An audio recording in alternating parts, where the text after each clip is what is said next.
Okie dokie. Hopefully that's working good. Okay, cool. So I'm back. I'm sorry for leaving you guys, all zero of you guys, from, being able to consume my content. So yeah, where have I been? I was ill for a while. What was it? I had an injury, right? And I was recovering from that. And then I actually done some videos through the injury. The thing that really messed me up was the YouTube and like crazy amount of content I was absorbing for those 2 weeks of being injured. So because I was in bed non-stop and because I was trying to keep my mind off the pain, I was like, I just watch YouTube, Netflix, Amazon, Prime, Instagram, everything. I just consume. And what happened is, by the time I was ready to work again, aka sit down at a desk without pain, my brain didn't work. And I'd even go to a cafe. Normally, that's me being serious. Or I go to a cafe, I sit down, I get ready to work. And for the life of me, I just couldn't concentrate. And even when I was concentrating, it's almost like I didn't have the brain power to get my thoughts across. I didn't have, and it's because my mind's so busy, right? It's almost like I regressed back into kind of a vegetable state, how I was before I stopped constantly consuming and having content, right? Before I had a content addiction almost, right? So I decided from there to do a 2-week no screens, no screen prohibition, what's it? Abstinence, like a screen abstinence. I think that's probably not the word, but anyway, I done 2 weeks of no screens. And then after that, I done 2 weeks of just trying to get my life back together. 2-3 weeks to get my life back together. Just, again, I lost out on about 2-3 weeks worth of pay and money. So I had to really focus to get that back. And then I have been working. It's just, again, that kick up the bum to like start doing this again. So I probably could have started doing this about a week or two ago. But I'm doing it now because I actually was working. I've been very reluctant the last, week or two. But again, just kind of pushing the dial back over. I understand why I set this out for myself to do this 100-day challenge. And I want to do it, and I really want to finish it and be good with it. It might not be every day from now on, but it's going to be most days, right? I'm going to commit to doing it because it's just something I really want to do. And part of the reason I actually came back around to this is because I realized how important communication is. I'm actually ill right now, and it's probably one of the last couple of days I'm ill. I get quite faint in the chest, I'm breathless when doing stuff or talking. Like if I'm talking and walking around, I get quite breathless. And I had a really bad snot, got all these tissues here, went through a whole box. Not my content addiction, but or my sneeze addiction. And that whole being ill thing really cemented in something I learned about communication, which was communication isn't just an external phenomenon, it's an internal one as well. So when I'm communicating, I'm trying to possess, so what I'm going to really be getting into with these new videos is, say, good eye contact. I'm shit at eye contact in this. I mean, there's 2 little cameras, but again, I don't know which one to look into, so I kind of end up looking away.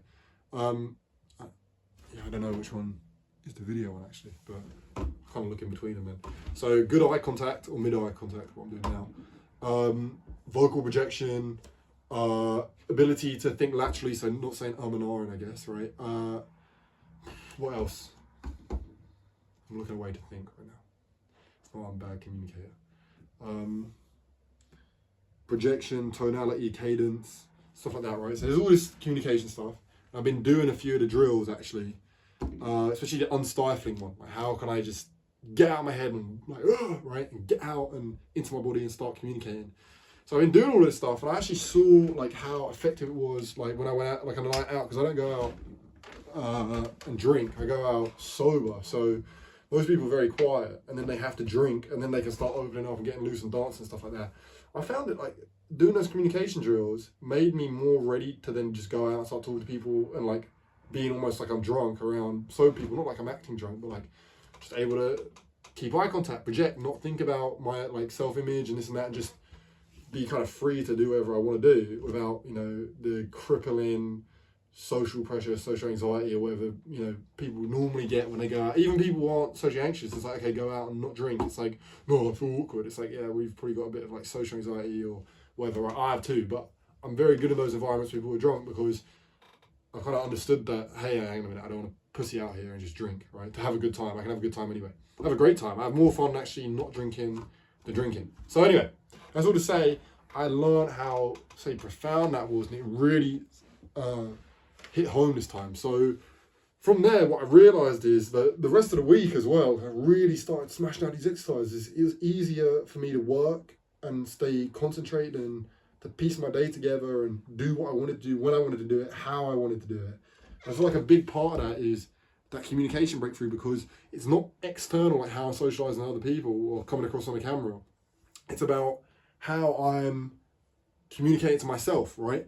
There's loads of different parts of you at any point, right? You have certain desires, right? So say like you don't want to cheat, right? You have a sexual desire that's like trying to make you do something, and then you have your intellectual drive, which is saying, hey man, I don't want to cheat my girlfriend, I like her a lot, right?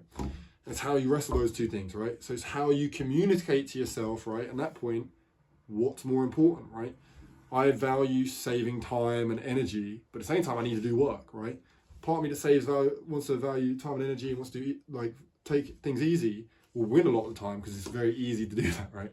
So I need to communicate to myself why I need to do this, and that I'm just doing it. I don't even need to go through the whole checklist. You kind of know what's the right thing to do a lot of times. So you just say, bang, I want to do this. And you communicate to yourself. And I notice the way you externally communicate a lot of times is a reflection of who you are on the inside and how you communicate to yourself and where your head's at. But the thing about this reflection, it's actually a two-way thing.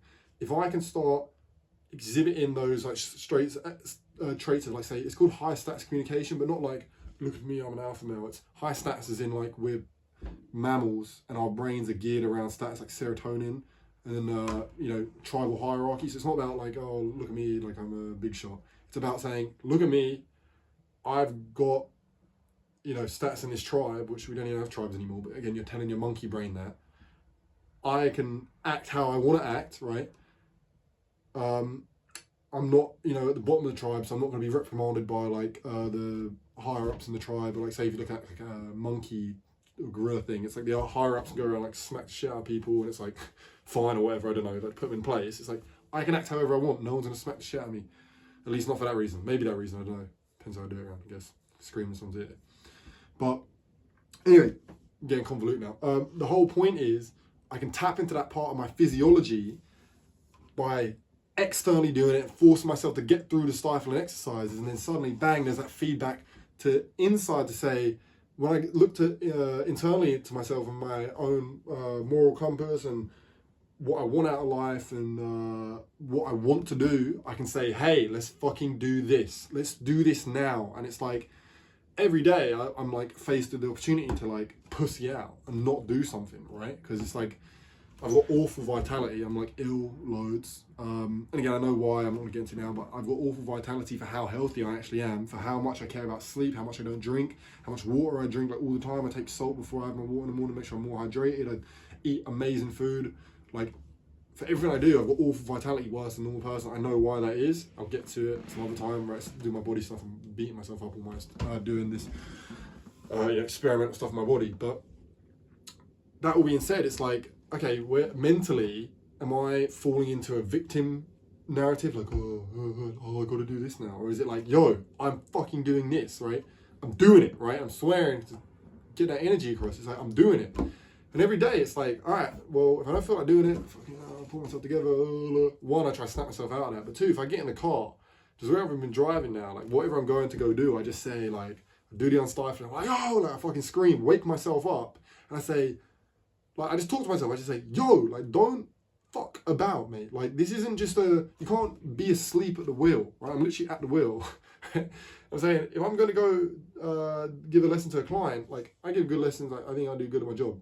But I want to be there. I'm like, you're doing this. You care about this person. They're trusting you with your money. You dreamt about doing this as a job and being able to pay for this. Fucking lock in. It's not just a routine thing. Don't fall asleep behind the wheel. If I'm going to do work, it's like, yo, I'm locking in now because I understand that this work is important to me and I'm blessed that I'm able to do it. Like, I'm so grateful for that.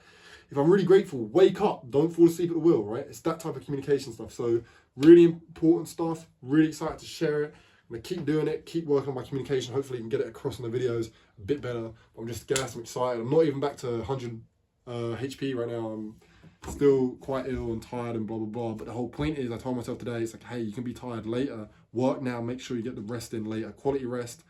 Like, quality work has to meet quality rest because I'll burn myself out otherwise, especially if I'm ill. But again, it's good to know I have this another gear now with the communication. So, that all being said, thanks for watching. I'll catch you later.